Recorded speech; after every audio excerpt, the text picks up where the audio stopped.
భారతదేశంలో అత్యంత సాధారణంగా పెరిగే ఉష్ణమండల కాయగూరల్లో వంకాయ ఒకటి. ఈ పంట వేడిగా ఉండే వాతావరణంలో మంచిగా పెరుగుతుంది. ముఖ్యంగా 21 డిగ్రీల సెంటీగ్రేడ్ నుండి 27 డిగ్రీల సెంటీగ్రేడ్ ఉష్ణోగ్రతలో మంచి దిగుబడి ఇస్తుంది. అయితే 17 డిగ్రీల సెంటీగ్రేడ్ కంటే తక్కువ ఉష్ణోగ్రతలో మొక్కలు సరిగ్గా పెరగవు మరియు ఇది ఎక్కువ చలిని తట్టుకోలేదు.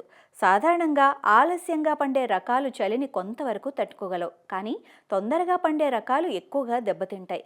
దీన్ని వర్షాకాలంలో జూన్ జూలై నెలల్లో, శీతాకాలంలో అక్టోబర్ నవంబర్ నెలల్లో మరియు వేసవికాలంలో ఫిబ్రవరి మార్చి నెలల్లో అన్ని రకాల నేలల్లో పండించవచ్చు. కానీ మంచి ఉత్పత్తి సాధించడం కోసం సీల్డ్ లోమ్ నేలలు, pH స్థాయి 5.5 నుండి 6.6 మధ్య ఉన్నవి, నీరు ఇంకే సారవంతమైన నేలలు మరియు క్లే లోమ్స్ అనుకూలంగా ఉంటాయి.